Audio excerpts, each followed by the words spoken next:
ರಥ ಅಂದ್ರೆ ಏನ್ ನೆನಪಾಗುತ್ತೆ? ಪ್ರಸಾದ ಅಂದ್ರೆ ಏನ್ ನೆನಪಾಗುತ್ತೆ?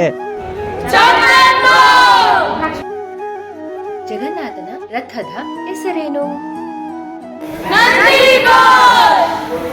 ಸುಭದ್ರ ರಥದ ಹೆಸರು?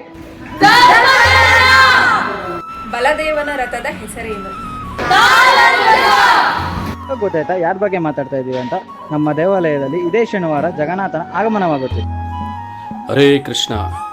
ಇದೇ ಶನಿವಾರ 5ನೇ ಜುಲೈ ಅನ್ನಪೂರ್ಣೇಶ್ವರಿ ನಗರದಲ್ಲಿ ರಥಯಾತ್ರವನ್ನು ವಿಜೃಂಭಣೆಯಿಂದ ಆಚರಣೆ ಮಾಡುತ್ತಿದ್ದೇವೆ. ತಮಗೆಲ್ಲರಿಗೂ ಸುಸ್ವಾಗತ. ರಥೇಚ ವಾಮನಂ ದೃಷ್ಟ್ವಾ ಪುನರ್ಜನ್ಮ ನ ವಿದ್ಯತೆ. ರಥಯಾತ್ರೆಯ ಸಮಯದಲ್ಲಿ ರಥದಲ್ಲಿ ಜಗನ್ನಾಥ, ಬಲದೇವ ಮತ್ತು ಸುಭದ್ರಾ ದೇವಿಯರನ್ನು ದರ್ಶನ ಮಾಡಿದರೆ ಅವರ ಎಲ್ಲ ಪಾಪಗಳು ನಾಶವಾಗಿ ಅವರಿಗೆ ಪುನರ್ಜನ್ಮ ಇರುವುದಿಲ್ಲ ಎಂದು ಶಾಸ್ತ್ರಗಳಲ್ಲಿ ಹೇಳಿದೆ.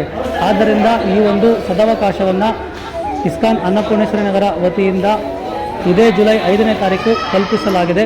ದಯವಿಟ್ಟು ಎಲ್ಲರೂ ಬಂದು ರಥಯಾತ್ರೆಯಲ್ಲಿ ಭಾಗವಹಿಸಿ ಭಗವಂತನ ತೇರನ್ನು ನಿಮ್ಮ ಹೃದಯದೊಳಕ್ಕೆ ಎಳೆಯಿರಿ ಅಂತ ನಾನು ರಿಕ್ವೆಸ್ಟ್ ಮಾಡ್ತೀನಿ. ಹರೇ ಕೃಷ್ಣ.